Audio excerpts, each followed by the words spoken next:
Hello everyone. সকলোকে স্বাগতম জনাইছো লেটস ক্ৰেক এক্সাম ইউটিউব চেনেলটোলৈ।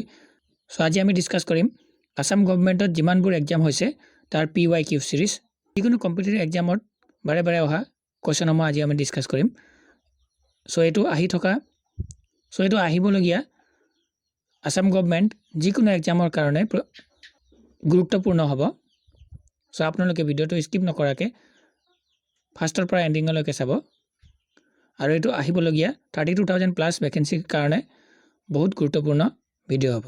সো বলক পলম নকৰাকে কোৱেশ্চন নম্বৰ ডিসকাস কৰিম।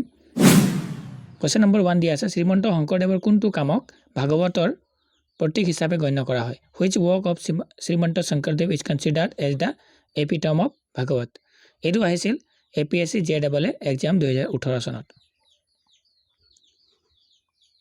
আপোনালোকে প্ৰথমে শুদ্ধ আনসাৰটো দিবলৈ চেষ্টা কৰিব।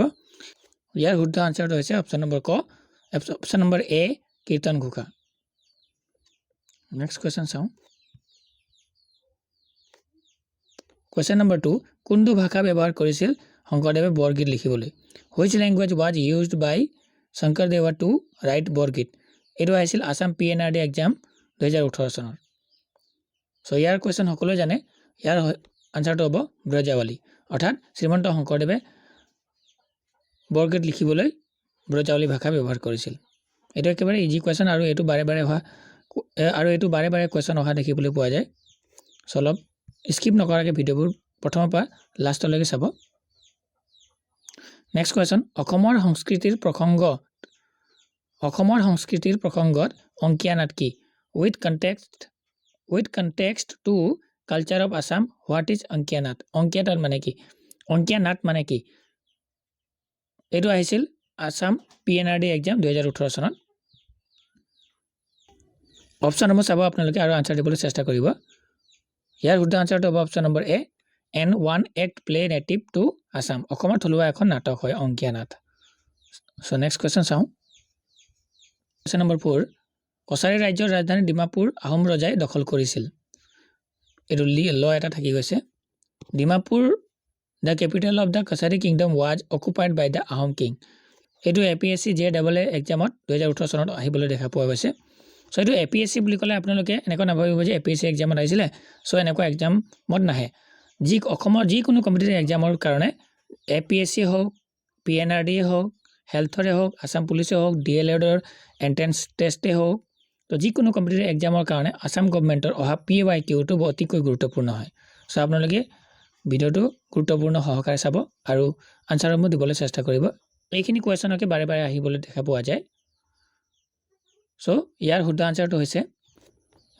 আনসাৰটো হৈছে চুহুংমুং। অৰ্থাৎ কছাৰী ৰাজ্যৰ ৰাজধানী ডিমাপুৰ কোন ৰজাই দখল কৰিছিল? চুহুংমুং ৰজাই দখল কৰিছিল। নেক্সট কোৱেশ্চন চাও।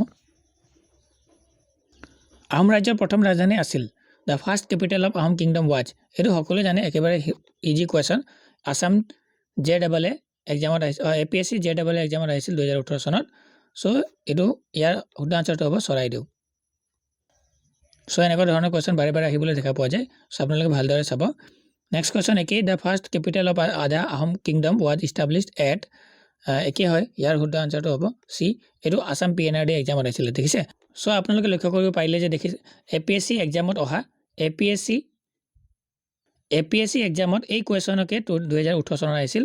আকৌ PNRD এক্সামতে আকৌ 2018 চনতে কোৱেশ্চনটো আহিছিল। সো PYQ যিকোনো অসম গভৰ্ণমেণ্টৰ যিকোনো এক্সামৰ কাৰণে PYQ বা যিকোনো কম্পিটিটিভ এক্সামৰ কাৰণে PYQ সেশনটো বহুত ইম্পৰ্টেন্ট হৈ যায়। নেক্সট কোৱেশ্চন হেক আহোম শাসক কোন আছিল? Who was the last Ahom ruler? এটো PNRD BDO এক্সামত আহিছিল 2017 চনত। এই কোৱেশ্চনৰ আনসাৰ সকলোৱে জানে। ইয়াৰ শুদ্ধ আনসাৰটো হ'ব অপচন নম্বৰ সি পুৰন্দৰ সিং। অৰ্থাৎ আহোম শাসকৰ একেবাৰে শেষৰ ৰজাজন আছিল পুৰন্দৰ সিং। নেক্সট কোৱেশ্চন চাও। কোনে আৱিষ্কাৰ কৰিছিল তেলৰ সংগঠন Assam? Who discovered the occurrence of oil in Assam? এটো PNRD এক্সামিনেশ্যনত 2018 চনত আহিছিল কোৱেশ্চনটো। ইয়াৰ শুদ্ধ আনসাৰটো হ'ব option number A lieutenant R Wilcox. অৰ্থাৎ লিউটেনেণ্ট R উইলকক্সে অইলৰ সংগঠন আৱিষ্কাৰ কৰিছিল নেক্সট কোৱেশ্চন চাওঁ question number 9 the post of Borbarua and Borphukan were created by Borbarua আৰু বৰফুকন পদটো কোনে আৱিষ্কাৰ কৰিছিল এটো আহিছিল এপিএসসি এক্সামৰ জেডবল এক্সামত 2018 চনত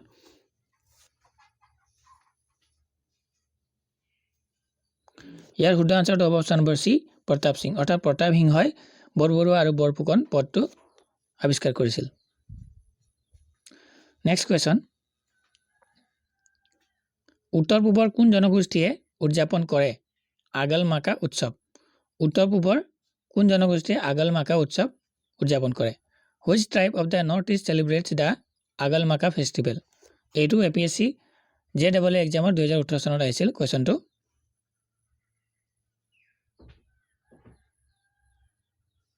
ইয়াৰ শুদ্ধ আনসাৰটো হ'ব অপচন নম্বৰ এ গাৰো অৰ্থাৎ গাৰো জনগোষ্ঠীসকলে উত্তৰ পূবৰ গাৰো জনগোষ্ঠীসকলে আগলমাকা উৎসৱ পালন কৰে নেক্সট চাওঁ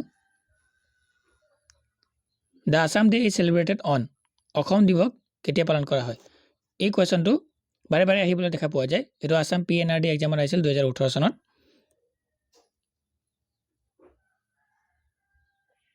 ইয়াৰ অপচনসমূহ অলপ ভুলকৈ দিয়া আছিল ইয়াৰ শুদ্ধ আনসাৰটো হ'ব 2 ডিসেম্বৰ হ'ব 2 ডিসেম্বৰ সো আপোনালোকে এটো লিখি ল'ব আসাম দিৱস কেতিয়া পালন কৰা হয় 2 ডিসেম্বৰ তাৰিখে অসম দিৱস পালন কৰা হয় নেক্সট কোৱেশ্চন চাওঁ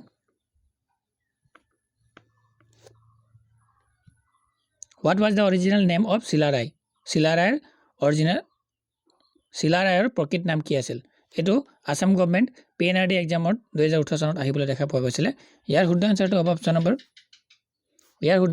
অপচন নম্বৰ বি শুক্লধ্বজ আছিল শিলাৰায়ৰ প্ৰকৃত নাম শুক্লধ্বজক শিলাৰায় বুলি কিয় জনা গৈছিল বা শিলাৰায় নামেৰে কিয় জনা গৈছিল সো আপোনালোকে জনে জনে জানে হেতু আপোনালোকে কমেন্ট বক্সত জনাবলৈ চেষ্টা কৰিব আৰু শিলাৰায়ে কাৰ লগত যুদ্ধ কৰিছিল আৰু শিলাৰায়ে কাৰ এগেইনষ্টত যুদ্ধ কৰিছিল হেতু আপোনালোকে কমেন্ট বক্সত জনাব গতিকে আজিৰ পিৱাইকিউ সিৰিজটো ইমানে আছিল সো আপোনালোকে ক'ব যে সেশনটো চাই কিনে কেনেকৈ লাগিলে যদি ভাল পায় তেন্তে লাইক কৰি দিব আৰু যদি আপোনালোকে লেটস ক্ৰ্যাক এক্সাম ইউটিউব চেনেলটো সাবস্ক্ৰাইব কৰি থোৱা নাই তেন্তে চেনেলটো সাবস্ক্ৰাইব কৰি দিব কিয়নো আহিবলগীয়া 32000 প্লাস ভ্যাকেন্সিৰ কাৰণে আমি প্ৰিপাৰেচন ষ্টাৰ্ট কৰি দিলো আমি ৰিজনিঙৰ 4টা ক্লাস কৰিলো আৰু GK series Assam top 500 plus MCQ series start কৰিলো আমি এতিয়ালৈকে 8টা সিৰিজ ইতিমধ্যে আমি কমপ্লিট কৰিলো সো হেবোৰ যদি চোৱা নাই আপোনালোকে ডেসক্ৰিপচন বক্সত লিংক দি দিম সো আপোনালোকে তাৰ পৰা চাব পাৰিব সো ইমানে আছিল আজিৰ পিৱাইকিউ সিৰিজ নেক্সট আকৌ পিৱাইকিউ সিৰিজত লগ পাম সো আজিলৈ ইমানতে সামৰিছো